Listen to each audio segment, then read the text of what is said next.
আসসালামু আলাইকুম ভিউয়ার্স। আমি আছি মোহাম্মদ খুরশিদুল্লাহ। আপনারা দেখছেন টেক মাস্টার বি। বন্ধুরা, আজকের ভিডিওতে আমি আপনাদের সাথে শেয়ার করব খুবই সিম্পল একটি বিষয়। আমরা যারা কম্পিউটারে উইন্ডোজ সেটআপ দিই, উইন্ডোজ সেটআপ দেওয়ার পর আমরা একটা জিনিস লক্ষ্য করি যে আমাদের ডেস্কটপে মাই কম্পিউটার বা দিস পিসি আইকনটি থাকে না। তো এটি কিভাবে নিয়ে আসবে সেটি নিয়ে আমি আলোচনা করব। তো ভিডিওটি শুরু করার আগে অনুরোধ করব, আপনি যদি আমার চ্যানেলে নতুন হয়ে থাকেন তাহলে please subscribe to my channel. আর যদি ভিডিওটি ভালো লাগে অবশ্যই একটি লাইক দিবেন, বন্ধুদের সাথে শেয়ার করবেন।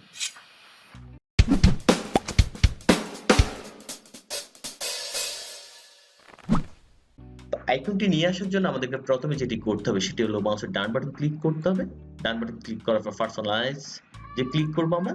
ক্লিক করার পর আমরা এখানে দেখতে পাচ্ছি থিমস একটি অপশন আছে, জাস্ট এখানে ক্লিক করব। এখানে ক্লিক করার পর আমরা এখানে দেখতে পাচ্ছি যে ডেস্কটপ আইকন সেটিংস। আমরা জাস্ট এখানে ক্লিক করব। এখানে ক্লিক করার পর আমরা এখানে দেখছি যে আমাদের সেট বক্সে শুধুমাত্র রিসাইকেল বিন আছে। মানে আমরা এটাকে সেট বক্স করে রাখলাম, শুধু এই আইকনটি আমাদের ডেস্কটপে আছে। এখন আমরা যদি মাই কম্পিউটারটিকে আনতে চাই, জাস্ট মাই কম্পিউটার আমরা ক্লিক করব। ক্লিক করার পর অ্যাপ্লাইতে ক্লিক করব, দেন ওকে তে ক্লিক করব। এখন আমরা যদি ব্যাকে আসি তাহলে আমরা দেখতে পাবো যে আমাদের দিস পিসি যে আইকনটি আছে সেটি এখানে চলে আসছে।